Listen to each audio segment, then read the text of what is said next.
waggaa 14 dura bantii waaqaa keessaa gara tarreessa sadaffaatti akka ol butame nan beeka. Namummaan isaa foonitiin ol butame yookiis namummaa isaa hafuuraatiin ol butame isaa Waaqayyotu beeka malee ani hin beeku. Namni kun gara jannata waaqa irraatti butamuu isaa nan beeka.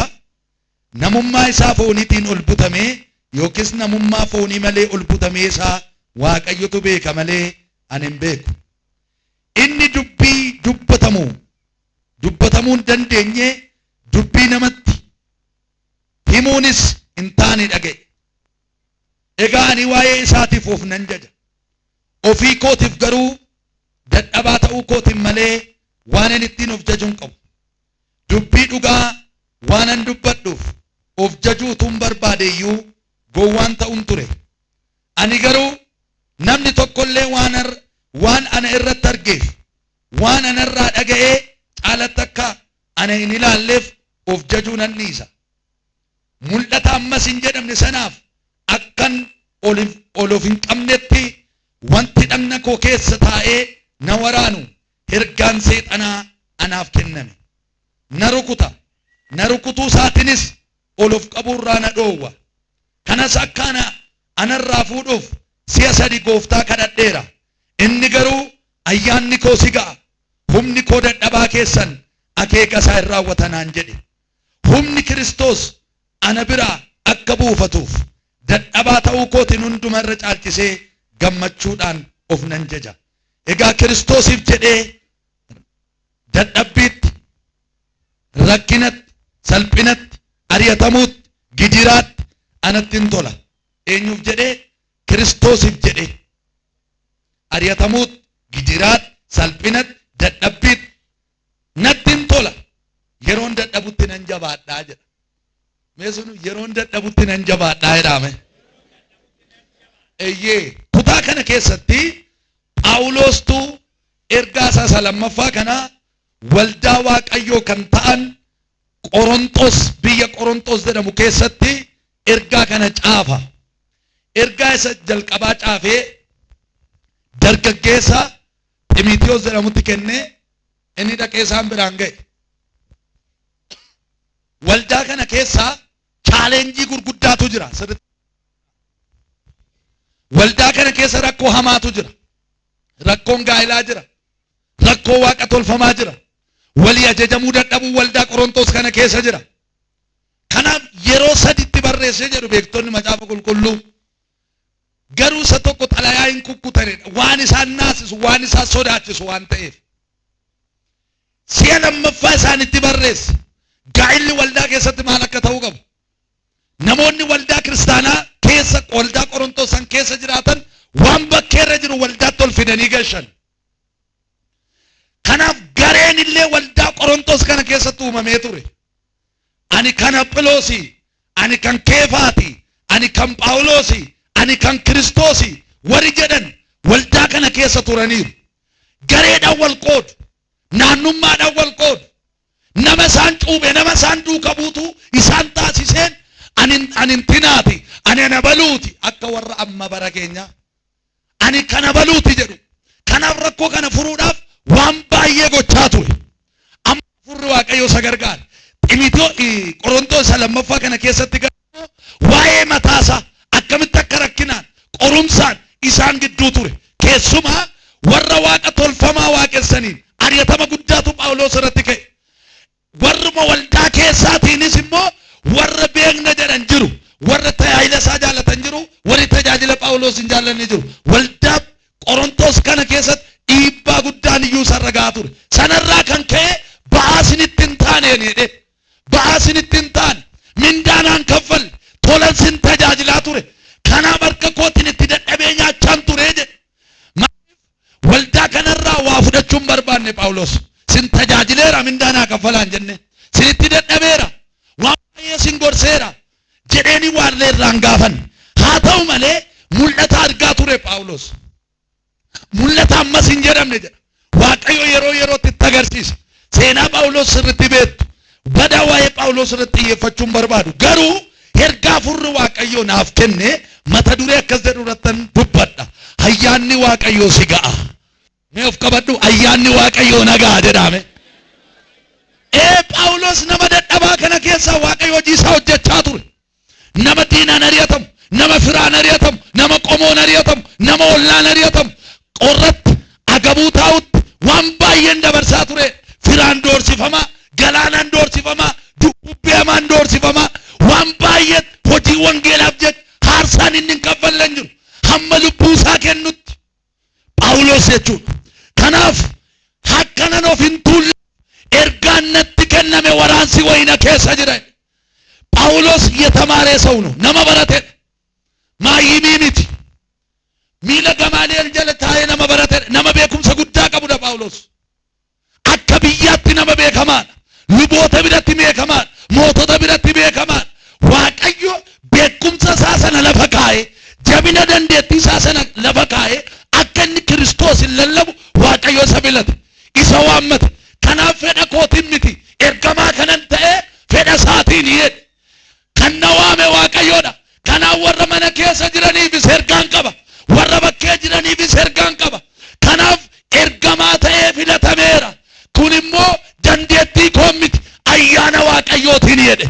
Yesus gooftaadha. Mee nama si jiraatti naa garagalaati, ati ayyaana waaqayyootiin filatamteettanaa jedhaani.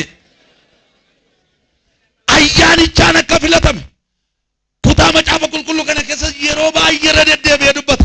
Yeroo ittiin jalqabu ayyaanaan jalqaba, yeroo xumuru ayyaanni gooftaa si wajjin haa ta'u dee xumura. Ayyaana waaqayyoo kana wajjin laalla. Ayyaanni waaqayyoo kuni maali? Tokko kan ittiin fayyinedha. Ayyaanuma kan jedhamu kun maali? Efesoonii boqonnaa 2:5 baafachuu ni dandeessu. Macaafa Efesoon boqonnaa 2:5 nuyi irra daddarbaa keenyaan karaa hafuuraa du'oo taanee otuma jirru inni warra Kiristoos wajjin jiraatan nu godhate. Kanaaf isin ayyaana waaqayyootiin fayyifamtanidha. Kan nu fayyise birrii miti, kan nu fayyise beekumsa biyya lafaa kanarraa qabnu miti, kan nu fayyise jabina keenya miti, digirii keenya miti. Kan nu fayyise ayyaana waaqayyoodha. Mirga keessa mirga ol kaasaati, anaan kan na fayyise ayyaana waaqayyoodha jedha. Jedha sagalee keessa ol kaasaati, anaan kan na godhe ayyaana waaqayyoodha jedha. Kan walitti nu qabe ayyaana waaqayyooti. Kan iddoo kana nu kaa'e ayyaana waaqayyooti. Kan nu tuwwise, kan nu bareeche, dhaqdhaqii dhukkubaa hamaa keessa, cubbuu keessa, biyya lafaa keessa nu fidee mana isaatti kan walitti nu qabe ayyaana isaati. Kanaaf seerri Museedhaan kenname, ayyaanni dhugaan garuu Iyesuusin kenname. Kanaaf egaa ayyaanni waaqayyoo sigaa yeroo jennu ayyaanni waaqayyoo kun maali? Namoonni baay'een ayyaana waaqayyoo kan hin beekne ayyaana waaqayyoo gatii dhabsiisaa jiru.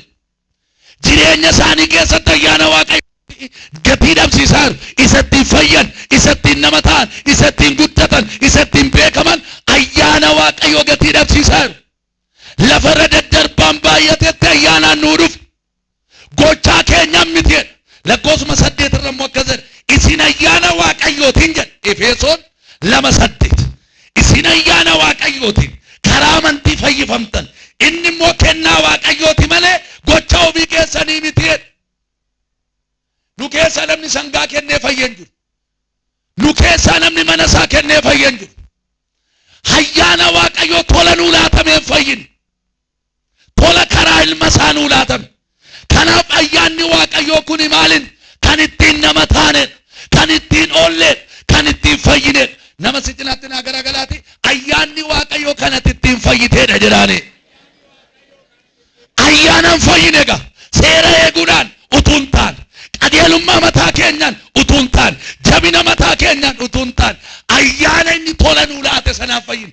Birrii nuyi torbeedhaan waldaaf hinnuun otoo hin taane ayyaana isaan fayyine. Mee namni gammadu tokko ayyaana kanatti ana ayyaana isaan fayyeera jedha. Ila namni kana hin jenne rakkoo qaba dhugaa gooftaa. Mirga kee ol kaas, dadhabbii kee dhoksee, wallaaluma kee dhoksee, ayyaana isaa akkasumatti sii baasee si fayyise. Harka kee ol kaasi, ana ayyaanan fayyeera jedha. Jadi diina keetti mee ana ayyaanan fayyeera jedha. isa si gaseessuttan hima, isa si loluttan hima, isa si addeessuttan hima. Ayyaanni Waaqayyoo mana kee fayyiseera, jireenya kee fayyiseera, du'a bara baraa sanatti si fayyiseera. Kana Phaawulosini hojii keessanii miti, dandeettii keessanii miti, beekumsa keessanii miti, ayyaana Waaqayyoo isa tola sinii kenname sanaan fayyitanii. Waa'een ayyaana kanaa otoo dhugalee nun jallisii dhugaa. Baay'een ayyaana namalee hiika ayyaanaan beenu. Ayyaanni kuni maaliif Waaqayyo Phaawulosin siga ayyaanni koodhe lakki qabeenya sii dabala, beekumsa sii dabala, nama sii kaasa hin jenneen ayyaanni koo si gaa'edha. Ilaa waan bara kana si ga'u ayyaana Waaqaa, waan bara kana keessatti si boonsu ayyaana Waaqaa, waan lafa kuftee si kaasu ayyaana Waaqaa, lafa deemtutti Waaqayyo guyyaa kanaa booda sirra kaa'a. Qoytan dhufa ayyaana kanaan guutamtanii baatu baay'een keessan. Ganama kana of qopheessaa, dhugaa isa fuula keessan dura na dhaabe. Ayyaana xiqqaa biratti si qabatu, ayyaana guddaa biratti suuraa sirra kaa'u, ayyaana balbala du'aa sirraa cufu, ayyaana hormoota gidduutti iddoo sii laatu, ayyaana ergamaa si godhu sirra kaa'a. Ayyaana naa kenname, ayyaana nan fayye, ayyaana nan dibameedhe Phaawulos. Ayyaana ijoollee. Ayyaanni kuni kan ittiin fayyine, kan ittiin nama taane. Ayyaana baatee dhufe Yesus. Ayyaanaan guutee dhufe.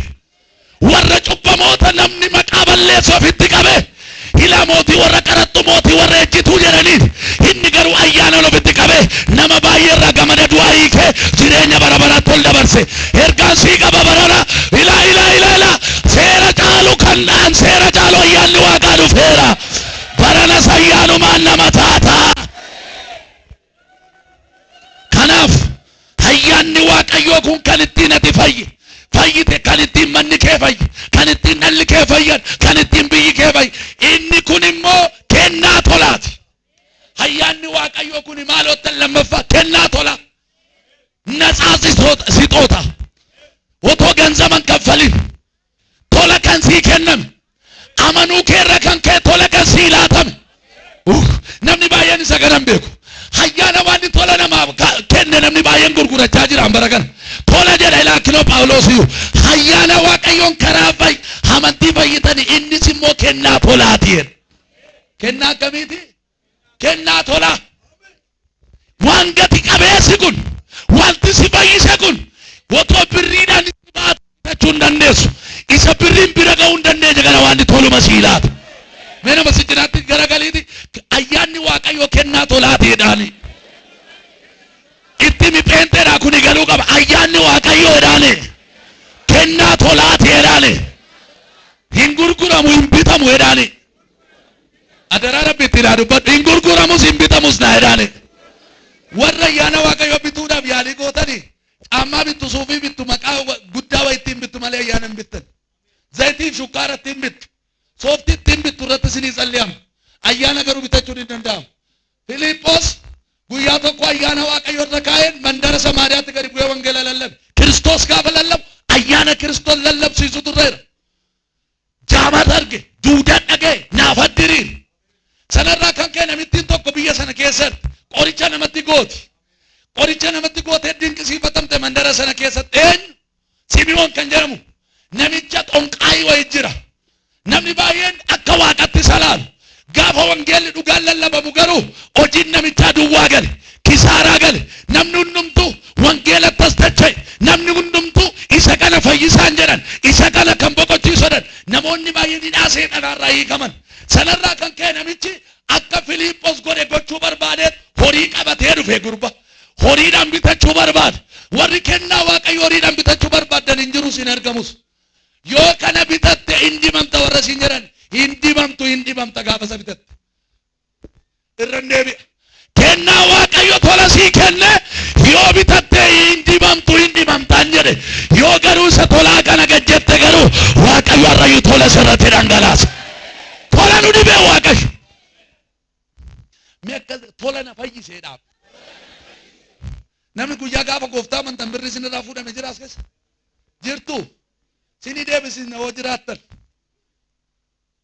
Yesus gooftaan kennaa tolaati ayyaan nasaasitoota kanaaf tolayyuu kennaa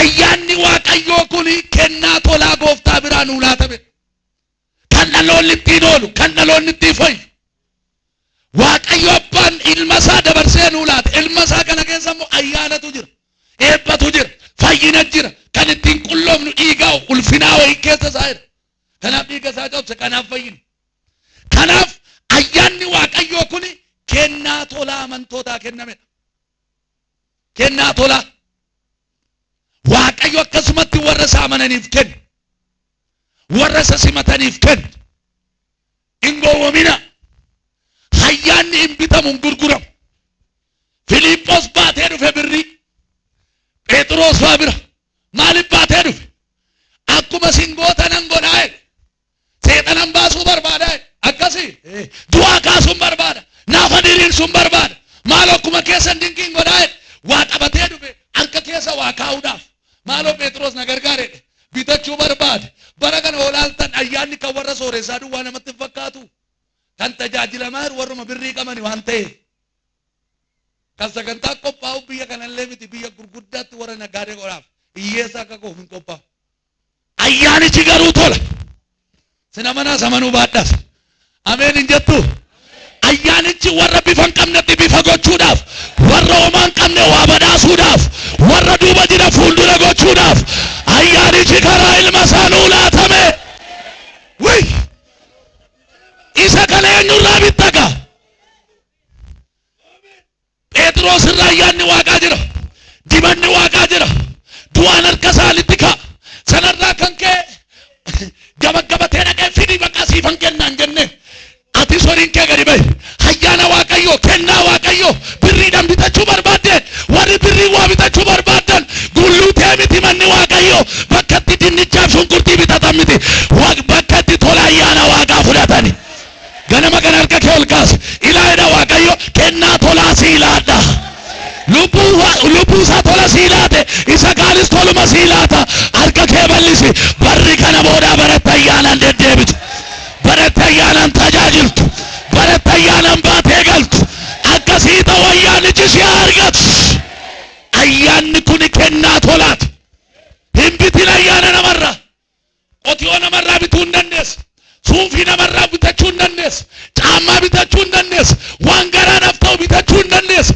teessoo mana keessaa birrii gaarii bitachuu hin dandeessa ayyaanni garuu ayshaximu hin gurguramu harka kee ol kaasi ganama kana kennaan tolaa sirraa dhufu hin yaalinaa bitachuu hin yaalin otoo bitachaa jedhe eenyu bitata danda'e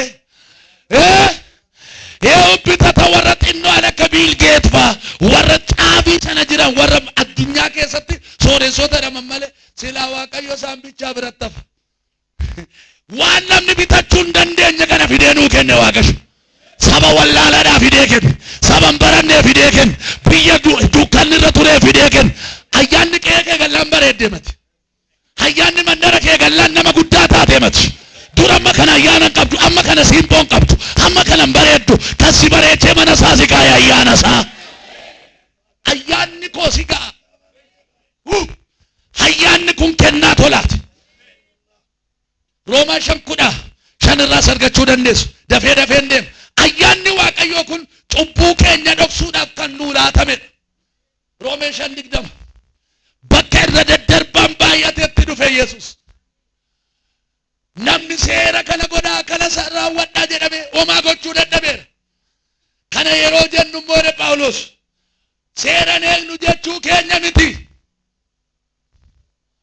cubbuun baay'annaan waaqayyo ayyaana isaa akkasumatti tola namaaf kenna kanaaf dadhabaan isaa manata otoo kifiyyaa tokkoon kaffalin akka amanu gooftaanuma murteessee dhufe kanaaf cubbuu keenya dhoksuudhaaf kan nuu laatame cubbuu keenya haquudhaaf kan nuu laatame ayyaanni waaqayyoo ayyaana cubbuu wajjin walii galu miti ayyaanni waaqayyoo ayyaana of nama tuulchisu miti ayyaanni waaqayyoo yaada seexanaa kan deeggaru waan xuraa kan deeggaru miti ayyaanni waaqayyoo dhufee nuu laatame kan ittiin cubbuu moonu kan ittiin seexana moonu kan ittiin cubbuu keenya irraa bilisa ittiin baanudha ayyaanni waaqayyoo Kanaaf cubbuu keenyatti nu dhoksuudhaaf kan nu laatame.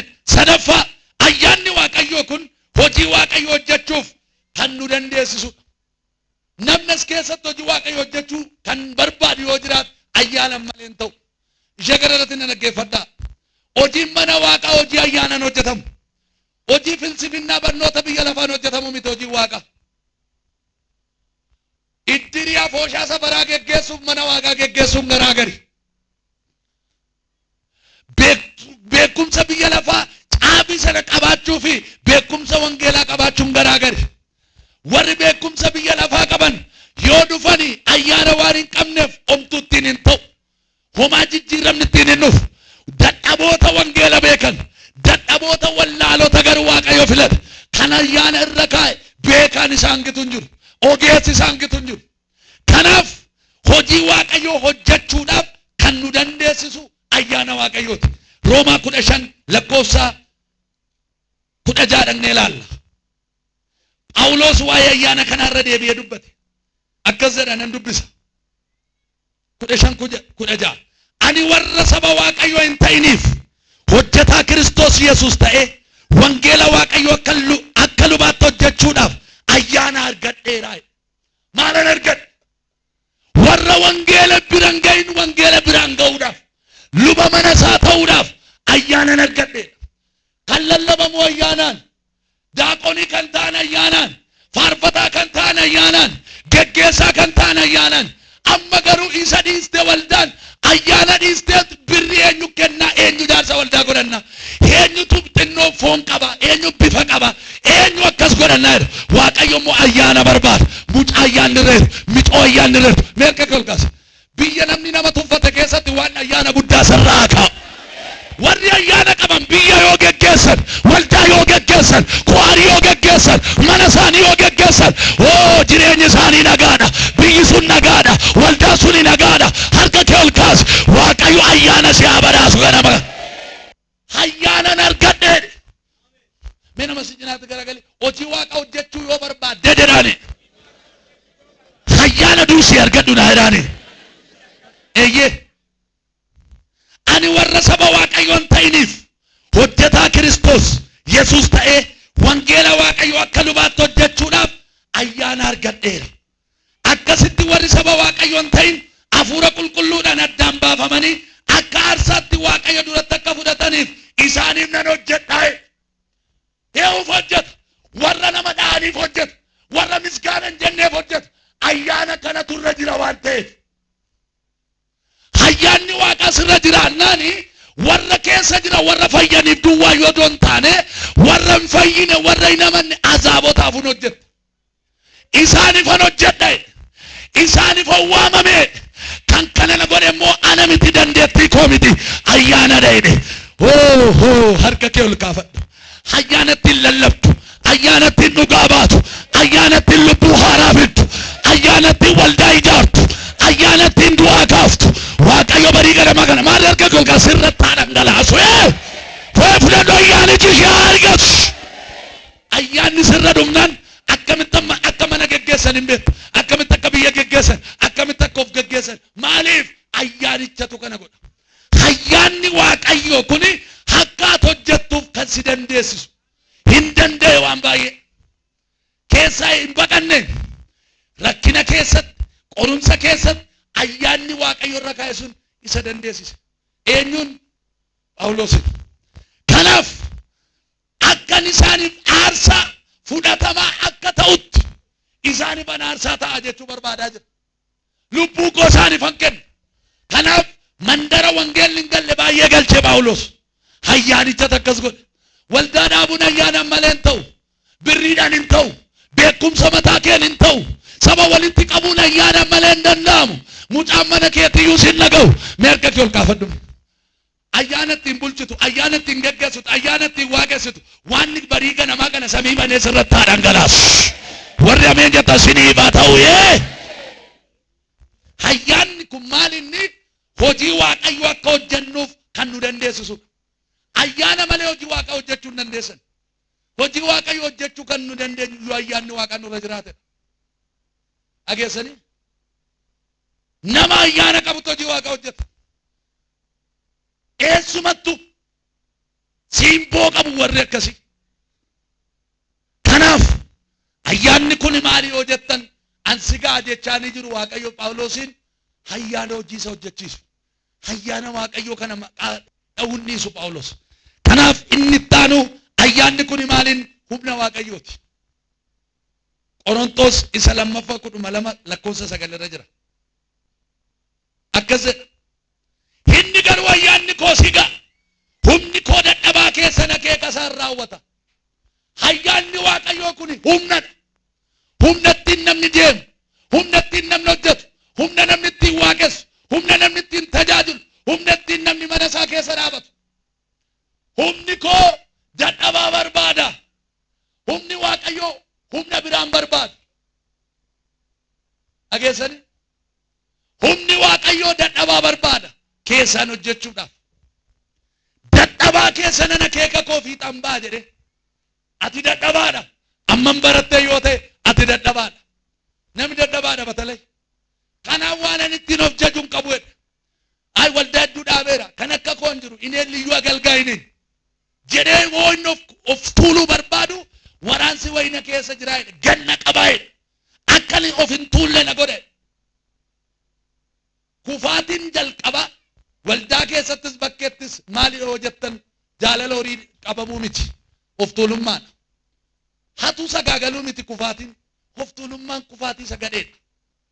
Namoonni baay'een jijjiirama xinnoo jireenya isaanii irratti arginaan galgaa'in tokkichi xiqqoodhuma wayii milkoomnan abeet. Seexanni tokkitti isa baanan maqaa namni hin danda'u. Tibiitiidhaan nu fide. Guyyaa tokko lama lallabee milkaa'ee jennaan namni tokko hin dandeenyu baqa nagaa nu gaafachuun nu birkiitti ta'a. Of tuulummaan seexanaaf hin tolle. Otoo milkaa'eera ta'e seexana milkaa. Seexanni sagaagaleen kufne seexanni of tuulee kufe. Of tuulummaa kan jibbu seexana caala Waaqayyoodha. Dhageessanii? Namni immoo manuma keenya keessa nama nu jaju jaallanna. Nama sirritti akka fiinyaan nu afuufu barbaanna. Waaqayyo garuu immoo warra gad of deebisan barbaada. Isaani guddaanii jedha. Kanaaf ayyaanni kun humna Waaqayyooti. Mee ilaalaa humna qabdu. Humni sin kadhachiisu sin keessa jira. Of fattashaa. Humni si waaqeffachiisu. Kadhannaan nama baay'ee amma humna hin qabu. Lallabni nama baay'ee nama hin tuqu. Bakka waanuma teoloojii barateef akka nama koorsii dubbisuutti dubbisee bu'a baay'een. Ayyaanaan miti. Hafuuraan miti. Waan barateef duwwaa kan barsiisu baay'een. Waanuma leenjii waanuma waldaan deemi baradhottee dhufee barsiisa. Ayyaana malee dhaloonni muka gogaadha. Ayyaana malee milkaa'uu hin dandeenyu. Ayyaanni kun humna amanaati. Humna amantootaati. Humna tajaajilaati. Ayyaana kana gaafa argattan humna argattan. Dadhabaa keessan maal godha? Akeeka koo fiixaan baasa. Ayyaanni kun humna Waaqayyooti. Kanaaf gooftaan bartootatti kan hime amma humna fudhattanitti hin bayinaa jedhe. Namni baay'een milkaa'uu kan dadhabeef humna otoo fudhatiin waan ba'eef. Ayyaana otoo fudhatiin waan ba'eef. Mee isinii kadhadhu. Namni duugartan isinii kadhadhu. Ayyaana ittiin itti baatu. Ayyaana ittiin nagaddee milkooftu. Ayyaana ittiin barattee iddoo guddaa geessu. Ayyaana ittiin du'aaf caccabaan harka keetti fashu. Mee harka kee ol qabadhu gaa maqaa Yesuusiin siif haa laatamu. Ameen siif haa laatamu. Ameen siif haa laatamu. Gubaa'ee kana gidduudha namoota ayyaana koorratti dhangalaasu jiranaan jedha. Mee galateeffadhu Waaqayyoodha ililchiif. ይሰጣል እግዚአብሔር. Ayyaanni Waaqaa sii baay'ata kana booda. Waan gochuu hin dandeenye namoota gochuu jalqabdan tos keessa jira.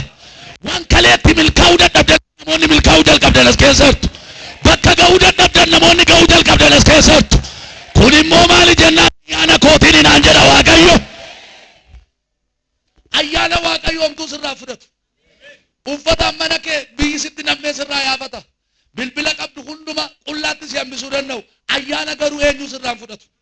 Nama si jinaatti garagale ayyaana argannaan homtuu sirraan fudhatu jedhaani. Ayyaana boo'i jedhaani.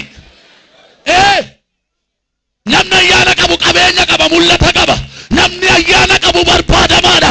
Namni ayyaana qabu soogi ta'ifa maqaa Yesuusin fira kee diina kee fuulduratti haleluuyaa waan barana ayyaana sirraa kaa'u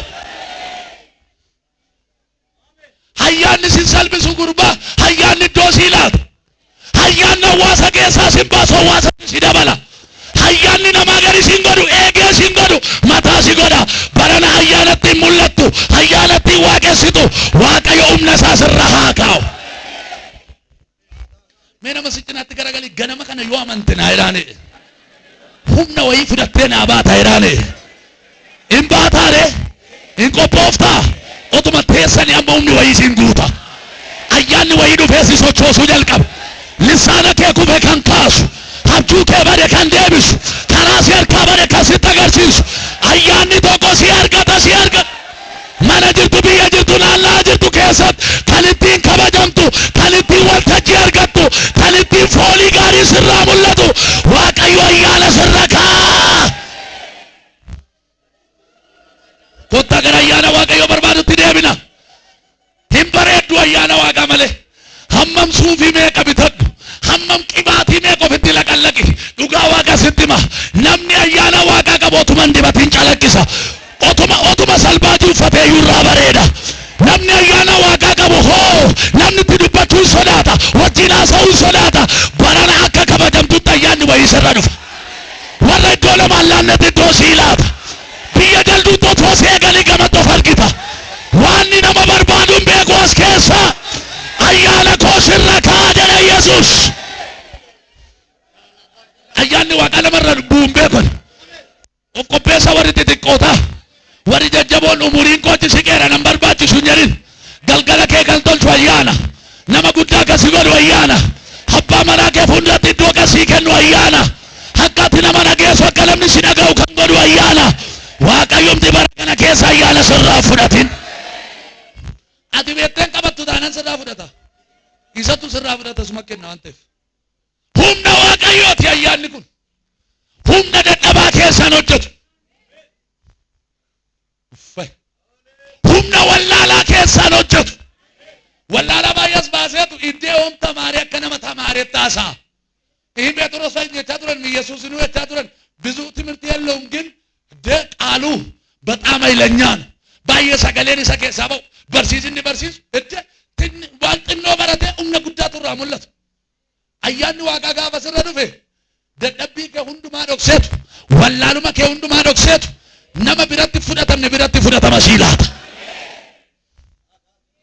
አያንኩም ጳውሎስ ፋ መለዳ ዱዋ ገልችን መለዳ ዱዋ ቲምባም አቺ ባሴ ሞቶተ ዱረዳብ አቺ ዳቤ ወረብየ ሰረተ ዱረዳብ በረና አያለ ለፈቆሻሻ ሲዳቦ ዶንታለ አያለ ለፈጃ ለፋና ለፎፍቱሉማ ሲዳቦ ዶንታለ አያለ ለፈሞቶታ ሲዳቡ ስረካ አያለ ቤርቶታ ፉልዱረ ሲዳቡ አያለ ወረሲቱ ፈታ ፉልዱረ ሲዳቡ ዋን ያሊም ቤቁ ሲላታ namni fudhatu jiru taalena akka deebi'een haa ta'u nan beeka ayyaanni Phaawulos fudhatan ayyaana sodaa keessa isaan jiraachisu miti humna guddaadha yeroo lallaban of hin qaban yeroo raajan of hin qaban nama harkaan fudhanne gaa waaqa harkaa fudhatani warri ayyaana qaban hin qaanaan wangeelatti hin qaanaan dhugaatti hin qaanaan Iyesuus gooftana jechuun qaanaan baay'ee nama ikkoo qaanaa jira pheenxee ta'uu isaayyuu qaanaa jira maal qaanofta ayyaanni nama guddaa si godhu sirra jire ameen warri Iyesuusitti qaanoftani warra ayyaanan arganne ayyaana malee hin jiru ulfin ayyaanni kun humna waaqayyooti ayyaanni kun kan dadhabaa jabeessuuf kenname barreessaa ammaal jabeessuuf jabaa jabeessuuf miti dadhabaa jabeessuuf dadhabaan akka kos keessa jirtu laata raabataana mahati baahi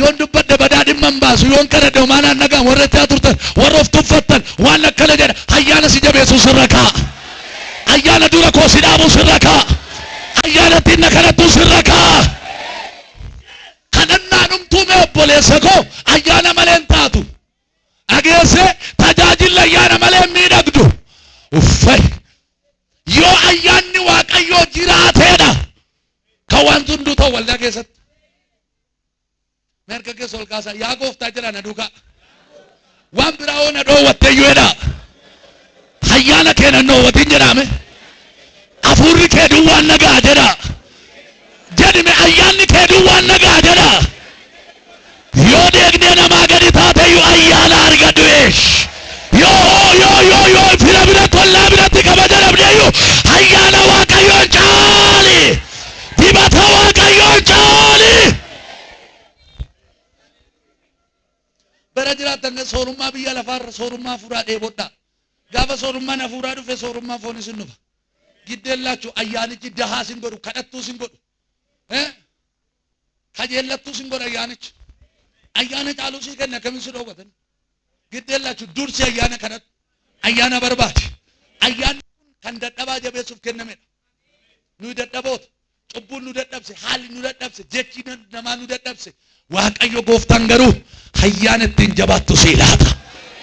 namni baay'een maaliif dadhabdanii keessaa galtu hojii waaqayyo maaliif dadhabaa jirtu ayyaana isinitti irrate bakka wanti biraan jiru ayyaana ittiin dandeessu ayyaana ittiin hojjettu ayyaana ittiin waaqessitu kan sii kennu waaqayyoodha. ayyaana kanatti adeeminu ayyaana kana haa barbaannu. namni baay'een maaliif kadhannaa dhaabe ayyaana itti irrate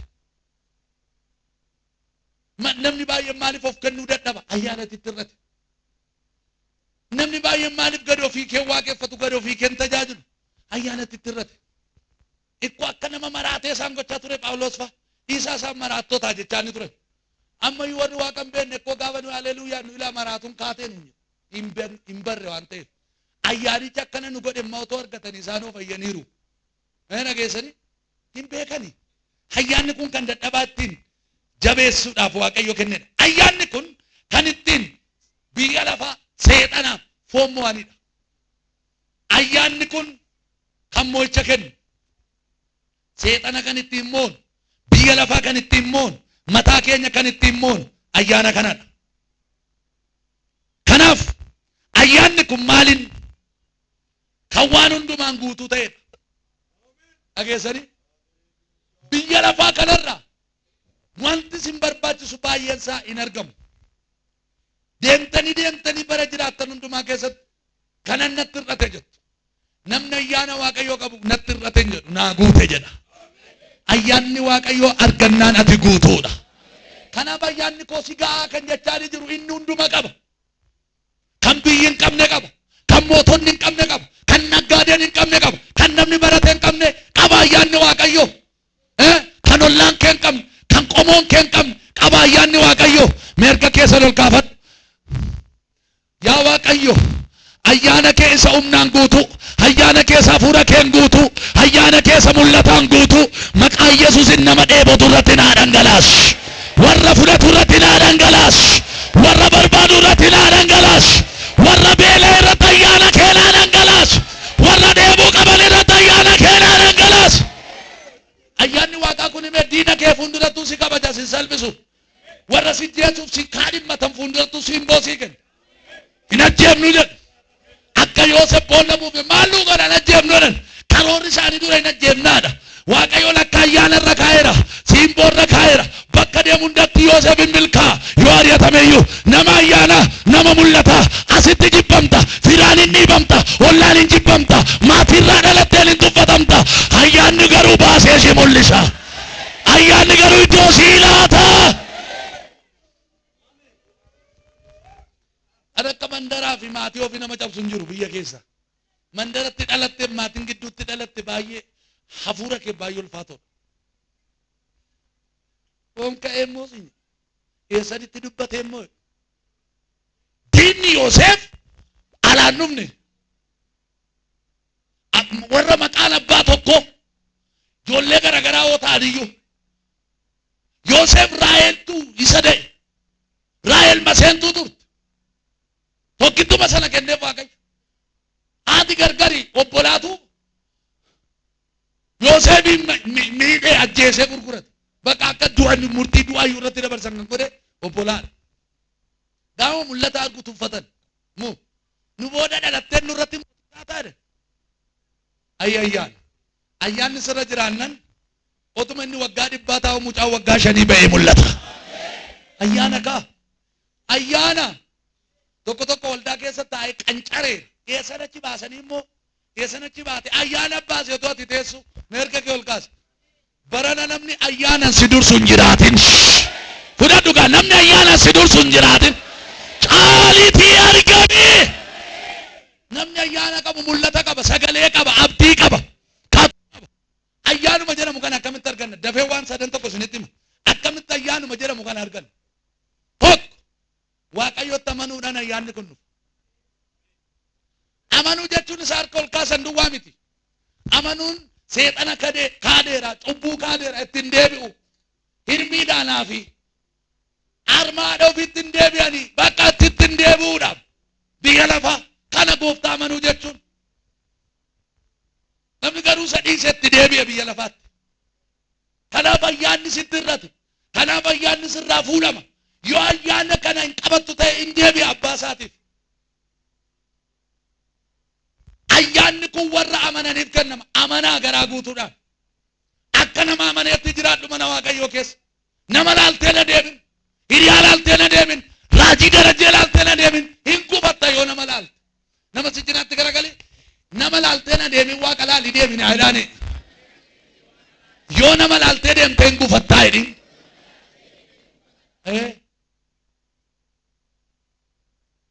Namni baay'een nama laalee deemee gufate. Yoo Waaqa laaltee deemte hin gufattu hin buufatta malee. Warri Waaqayyoon laalanii deeman buufataniiru. Jireenya buufatan, nagaa buufatan. As taa'uu keeti waan kassarte sitti fakkaate tokko tokko waldaa dhaqeetuma sa'aatii 9. Maaliif Yesuus? As taa'uun kee kassaraa jiraachuu kee miti obboleettii ko. Boleessa ko. Waan waaqarratti sii lakkaawwamu keessaa inni tas teessee dubbisa dhaggeeffattu tokko. Sii qabama. Hojjettee firaaf waldaa biraa galatan nabda Waaqayyo biraa garuu guyyaa tokko hin argattu. Kana beeka. Nama hin ilaalin. Kana malan gooftaa akka ilaalluuf waamamne. Amanaa taanan dhuguma amannee irra taanan kan ilaallu Yesuus. Ameen hin jettanii? Namni amane sirriin nama Waaqa laaluudha. Nama Waaqayyoon dhaggeeffatudha. Amanaa sirriin nama Waaqa wajjin walii galuudha. Nama lafa lama dhaabanneedha amanaa sirriin. Kana jechuun mandara seexanaa fi mandara Waaqayyo nama hin dhaabanne. Nama guutummaan guututti gooftatti citee hafe jechuudha. Nama akkasiitiif waan ayyaana kenna. Lammaffaa nama gadi of deebiseef waan ayyaana kenna. Nama akkamiin jedhee? Nama gadi of deebise. Agarmaachuun dooktorii ta'e yeroo awwaara keessa gangalatee si tajaajilu. Pirezidaantii biyyaa nama ta'uu danda'u wangeelli itti kenname awwaara keessa gangalatee ulfina isaa gatee Waaqayyo waaqessa. Eebbi guddin gad of deebisuu keessadha. Gad of deebisuudhaan wal wajjin jiraadhaa. Nama gad of deebisuu waan ayyaana dabala. Nama gadi of hin deebisne waan ayyaanuma irraa itti kenneyyuu irraa fudhata. Tibiitanyaa irraan fudhata. Warra fakkeessan irraan fudhata. Meesuu ta'aatti harka keessan ol kaasaa. Ayyaanni isinii kenname isin irraan fudhatamin. Ameen jedha. Ayyaanni sii kenname sirraa fudhatamin. Dibanni sii kenname sirraa fudhatamin. Sirraa fudhatamin. Sirraa fudhatamin. Wayiifan dubbachaa jira sirraa fudhatamin. Ameen jedhi sirraa fudhatamin. Maaloo yaa Waaqayyo nama kanarraa ayyaana kee hin fudhatin. Kan si kabaje ayyaana kana. Kan namatti si dabale ayyaana kana. Kan baasee si galche ayyaana kana. Kanatti akkaati buddeen nyaattee jiraattu iyyuu si godhe ayyaana kana. Ayyaana hin qabnu taanaan qullaa keenya. Homaa nama hin qabnedha hiyyeessa du'aadha nuyi. Amman birri gurguddaa qabaadha. Namni ayyaana hin qabne hiyyeessa. Ayyaana kana argachuuf gad of deebisaa Waaqayyo waaqessaa. Gad of deebisaa hojii Waaqa hojjedhaa. Gad of deebisaa isa tajaajilaa. Gad of deebisaa. Bara ammaa kana keessa hunduu ana caalaa jedha. Ana caala. Ana beeka. Nama kattaa'e namarraa baratu badaan hin argitani. Ana caalaa, ana danda'a. Micootti man ana beeka, si beeka ittiin jaartiidhaani. Abbaadhaan ana beeka malee si beeka waa'ee koo jettiini. Abbaan akkatti micoo gorfatu dhabee rakkateera. Haati miicoo akkatti gorfattu dhabdee baay'ee mankaraaranii gad of deebisuun dhaloota si anaarra baay'ee dhibaa jiru. Dhuguma isinitti hima. Maaliif hafuurri Waaqayyoo nu dhiisee deema beektu? Maaliif ayyaanni Waaqayyoo waldaatti nu gatee deema beektu? Baay'ee keenya uf tuulla. Yoo waa xinnoo argattan of hin tuulinaa. Yoo sooromtan of hin tuulinaa. Yoo waaqni sin dhiqee sin bareechee nama sin godhe of hin tuulinaa.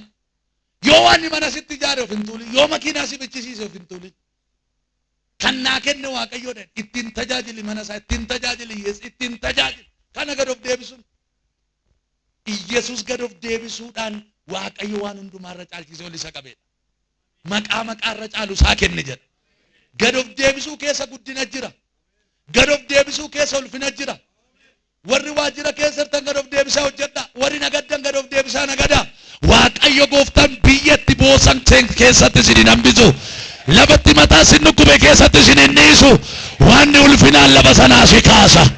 Mee nama si cinaatti garagali salphinaan miti ulfinaan kaata jedhaani. Ayyaanichi ulfinaan nama kaasa. Gadi buuta awwaara keessatti gadi buuta ulfina kee gatte inni immoo ulfinaa dhufee si kaasa. Si haaressa dhufe baqa. Of qulleessuudhaan ayyaanni kan argamu of qulleessuudhaan. Namni ammoo tonni qatii fuula isaa dibatu yoo jiraate nama rakkoo qabudha maayindii isaa sammuu isaa. Biyya kanatti dhiqatanii dibatu moo dibatanii dhiqatu? Maal jettan? Dhiqataniitu moo kan dibatan dibataniitu dhiqatu? Mee nama si cinaatti garagaliiti dhiqatanii dibatu malee jedhaane dibatanii dhiqatan jedhaane. Namni keenya tun dhiqatin na dibii. Dhuguma isinitti himu. Utuun qullaa'in sin dibu.